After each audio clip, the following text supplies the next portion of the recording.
రాజకీయ నాయకులకు నిరుద్యోగులు విద్యార్థులు అడ్డ మీది కూలీ లెక్క, చదువురాని సన్నాసులు లెక్క, తర్వాత ఇది మన డైలీ లేబర్ల లెక్క. గత ప్రభుత్వంలో కూడా అన్నారు, ఈ ప్రభుత్వం ఈ ముఖ్యమంత్రి అన్నాడు కాదు, గత ప్రభుత్వంలో వ్యవసాయ శాఖ మంత్రి అన్నాడు హమాలి పనులు చేసుకుపోండి అని. ఇంకొకరు ఏదో నా చనిపోయిన నాయన నరసింహారెడ్డి కూడా ఏదో మాట్లాడినాడు కూలీలు అనే మాట.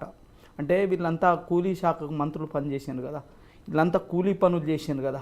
ఒకప్పుడు వీళ్ళు చేసిన పని ఏంది? చదువుకొని ఏమైనా ఉద్యోగాలు సంపాదించిందా? చదువుకొని ఉన్నత చదువులు చదువుకొని వాళ్ళకి ఏమైనా విలువలు తెలుసా? రాజకీయ నాయకులంతా డెకాయిట్లు, లంగలు, దొంగలు, చీటర్సు వీళ్ళే కదా. వీళ్ళకి ఏ భాష వస్తుంది? వీళ్ళు ఏది పడితే అది మాట్లాడతారు. ఎందుకంటే అధికారం ఇచ్చింది కదా, డబ్బులు ఉన్నాయి, డబ్బులతో రాజకీయం వచ్చింది, రాజకీయం వచ్చింది కాబట్టి అడ్డగోలుగా మాట్లాడతారు. నోటికి ఇదే మాకు కూడా వస్తాయి, రావని కాదు, సభ్యత సమాజంలో ఉన్నామని మాట్లాడతారు. మీ మేనిఫెస్టో 20 పేజ్ నెంబర్ 20 నువ్వు రీనోటిఫై చేసినావు. 5,000 పోస్టులని 11,063 చేసినావు. చేసిన తర్వాత 6 నెలల తర్వాత పెడతాను ఎగ్జామ్. 6 నెలల తర్వాత 6 నెలల కాల పరిధి దాటిందా మిగిలిందా అనేది ప్రభుత్వం సమీక్ష చేసుకోవాలి. అయితే నేను ప్రధానంగా చాలా రోజులుగా అన్ని సమస్యల మీద మాట్లాడుతున్న నేను ఈ మధ్యకాలంలో మాట్లాడడం బంద్ చేసిన. ఎందుకంటే కాంగ్రెస్ పార్టీ కొత్తగా అధికారంలో వచ్చింది. మేము వద్దనుకున్నాం, టీఆర్ఎస్ పార్టీ ఇక్కడ ప్రస్తావన కూడా దేకూడదు, ఎందుకంటే అది చచ్చిపోయింది, దాన్ని చంపేసినాం, లిటరల్గా చంపేసినాం. మీరు రాజకీయ ఆకాంక్ష కొరకు ఇవాళ ఒక మంత్రి అంటాడు, ఏమంటాడంటే ఆంబోతుల్లాగా మీరు ప్రభుత్వాన్ని పడగొడతాయంటే మేము అడ్డగాడిది లెక్క మేము వీళ్ళని తెచ్చుకుంటున్నాం అన్నారు. ఏది మన రెవెన్యూ శాఖ మంత్రి అన్నాడు, అడ్డగాడుదులు లెక్క తెచ్చుకుంటున్నారట. ఆ గాడిదులు ఆడ వనికిరాని గాడిదులు ఈడ వనికి వస్తాయట. వాళ్ళద్దనుకొని నీకు పరిపాలన ఇచ్చినాం, గులాబీ మయం కాదు గులాబీ మాయం చేస్తామని మేమే చెప్పినాం, నువ్వు యేసుడు కాదు. నేను అడుగుతున్నా ఇవాళ కాంగ్రెస్ పార్టీని, వాళ్ళు అన్ని పార్టీలు కలిసి మీ అన్ని సీట్లు అవుతాయా? కానప్పుడు మీకు ఆ పనికిరాని చెత్త ఎందుకు? నీ పార్టీలు ఉన్నోడే కదా ఆ పార్టీలకేండు. ఇలా ఆడ పొడవనోడు ఈడేం పొడుస్తాడు నీ దగ్గర? ఇలా నిన్న రాత్రి కేశవరావు అనే పెద్ద మనిషి గౌరవించాలి. ఇన్ని రోజులు ఆడున్నాడు, కాంగ్రెస్ని కాదనుకొని పోయి టీఆర్ఎస్ దగ్గర ఉన్నాడు, గౌరవం ఇచ్చిండ్రు, అన్నీ చేసిండ్రు. రాత్రి వచ్చిండు, రాగానే సలహాదారు పదవి ఇచ్చిండు. అంటే ఆడ ఏం పొడవనోడు ఈడు ఏం పొడుస్తాడని తీసుకొచ్చినావు? ఎందుకు ఇచ్చినావు ఉద్యోగం? అంటే నీకు పరాయి పార్టీ వాళ్ళే పాలన మంచిగా చేస్తారా? నీకు శాత కాదా? నీకు రాదా? పరిపాలన రాదా? నేను అడుగుతున్నా. ఇలా ఆర్ట్స్ కాలేజ్ వేదికగా కొట్టిండ్రు. ఇలా ఆర్ట్స్ కాలేజ్ వేదికగా అడ్డమీది కూలీలు అనుకొని కొట్టినావు ఆర్ట్స్ కాలేజ్ వేదికగా, లేకపోతే టీఆర్ఎస్ పార్టీ వాళ్ళు అనుకున్నావు, లేదా పచ్చ పార్టీ వాళ్ళు అనుకున్నావు, లేదా బీజేపీ పార్టీ వాళ్ళు అనుకున్నావు అడ్డగోలుగా కొట్టడానికి. నీకు ఎంత ధైర్యం ఉంటో కొట్టిపిస్తావు పోలీసులతోటి? ఎంత ధైర్యం ఇవ్వాలా? నిన్ను గద్దె మీద కూర్చుండబెట్టింది మేము. నీకు చాతనైతే పెట్టిన డిమాండ్లకు అంగీకరించు, చాతన కాకపోతే అన్నీ కింద మీద మూసుకొని చప్పుడెక్కకుండు, అంతే తప్ప మీరు ఇష్టం వచ్చినట్టు చేస్తా అంటే నడవది. ఏదో మాకు ఉన్నది మేము అన్ని పార్టీలకి వెళ్ళి తీసుకొచ్చుకుంటాం, ఏదైనా కింది మీద అయినా మేము ప్రభుత్వాన్ని నిలబెట్టుకుంటా అనుకుంటున్నావు. ఏమైంది? టీఆర్ఎస్ నిర్ర నీలిగింది, కావురంతో కావురంతో ప్రవర్తించింది 10 ఏళ్ళు. పాతర పెట్టినాం, ఇలా తొక్కి తాట తీసినాం. అదేవిధంగా ఇప్పుడు మీరు ప్రవర్తిస్తున్నారు ఇలా. అయితే నేను స్పందించకపోవడానికి కారణాలు ఏంటి అంటే, వీళ్ళు మా మోతీలాల్ నాయక్ ఒక డిమాండ్ పెడుతూ ప్రభుత్వానికి ఒక పిలుపునిచ్చినప్పుడు కొన్ని ఏవైతే ఉన్నాయో అని కొన్ని నాకు యాక్సెప్టబుల్ అనిపించలే, అందుకని నేను మాట్లాడలే. మిగతా విషయాలు ఏవైతే ఉన్నాయో, ఏదైతే గ్రూప్ 1 వాయిదా, గ్రూప్ 2 గ్రూప్ 3 వాయిదాలు అనేటివి కొంత నచ్చలే. ఎందుకు అంటే 2022లో నోటిఫికేషన్ ఇచ్చిండ్రు. అప్పటి నుంచి ఇప్పటి వరకు ఒక సగటు పేద కుటుంబం నుంచి వచ్చిన నిరుద్యోగి ఎన్ని ఏళ్ళు ప్రిపేర్ అవుతాడు? వాని ఆర్థిక పరిస్థితులు సహకరించాలి, వాని కుటుంబ పరిస్థితులు సహకరించాలి, వాని వయస్సు సహకరించాలి. అందుకని వాయిదా అంటే దాని గురించి మేము మాట్లాడలే.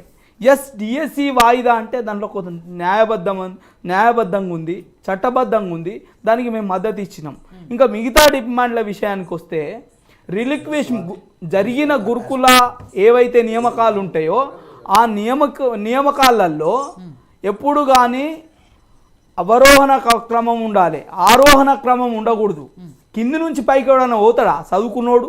వీళ్ళు రాజకీయ నాయకులు ఎవరన్నా చదువుకున్నారా? బుద్ధి ఉందా? ఏడుంది? మైండ్లు ఉందా? మోకాళ్ళల్లో ఉందా? ఒక్కటేసారి 4 నోటిఫికేషన్లు ఇచ్చినావు. చిన్న పోస్టుల నుంచి పై పోస్టుల నుంచి కింది పోస్టులకు రావాలి, కింది పోస్టుల నుంచి పై పోస్టులకు ఏం రిల్లు? గత ప్రభుత్వం చేసిన తప్పే ఈ ప్రభుత్వం చేస్తుంది. అయినప్పటికీ గత ప్రభుత్వం మేము చెప్పిన మాటని వినకపోతే కోర్టుకు పోయి ఇలా మేము లక్ష్య సాధన తెచ్చుకున్నాం. గదే విషయాన్ని ఇలా మళ్ళీ కోర్టుకు పోయినాం. నీ దగ్గర ప్రజాప్రభుత్వం అంటున్నావు కదా, ప్రజాప్రభుత్వం ఇది ప్రజల ప్రభుత్వం అంటున్నావు కదా, నీ ప్రభుత్వం ఉన్నప్పటికీ మేము మళ్ళీ కోర్టుకు పోయి ఆర్డర్ తెచ్చుకున్నాం.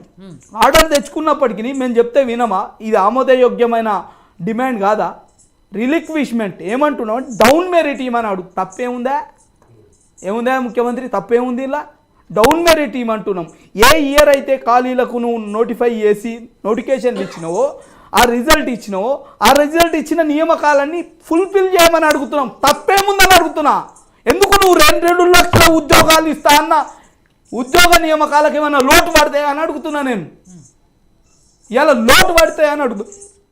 రిలిక్విష్మెంట్ అడిగిండ్రు, తప్పేముంది? డిఎస్సి అడిగిండ్రు, 6 నెలల కాలం నీ మేనిఫెస్టోలో పెట్టినావు, 2 నెలలు అడుగుతుండ్రు, 1 నెల నువ్వు ఇయ్యు. వాళ్ళ చట్టబద్ధం. స్వాతి గారు డిఎస్సి అభ్యర్థి లైన్ లో ఉన్నారు. Good evening madam. Good evening Swathi గారు, చెప్పండి. మేడం, నేను ఒక ఎస్జిటి అభ్యర్థిని మేడం. నాకు పెళ్ళయింది.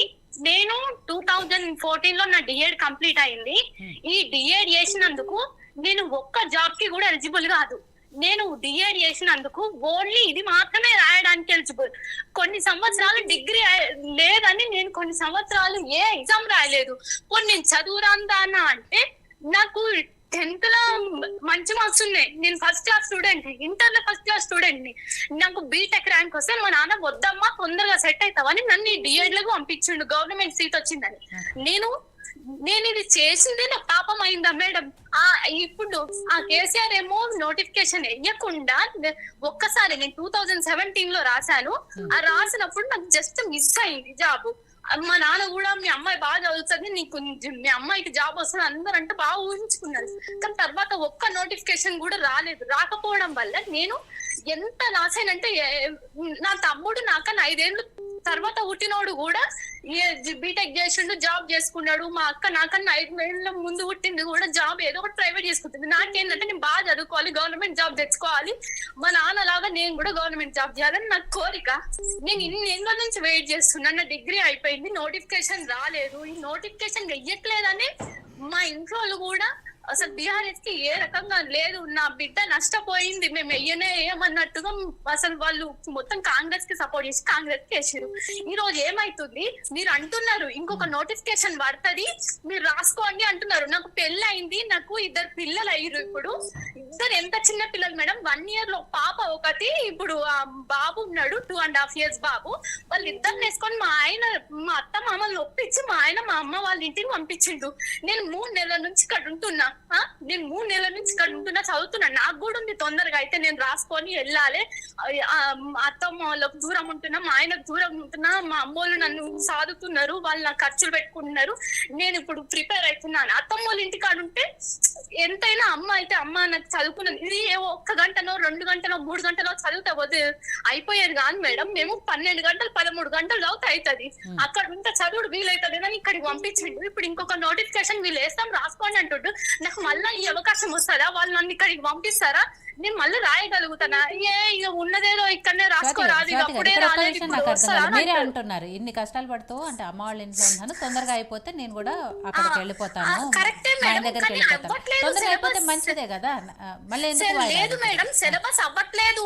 నేను ఎస్జిటిని 3rd క్లాస్ నుంచి 10th క్లాస్ వరకు తెలుగు, 3rd క్లాస్ నుంచి 10th క్లాస్ వరకు ఇంగ్లీష్, 3rd క్లాస్ నుంచి 10th క్లాస్ వరకు మ్యాథ్స్, సైన్స్, సోషల్, 5 మెథడ్లు, పిఐ, జీకే, కరెంట్ అఫైర్స్.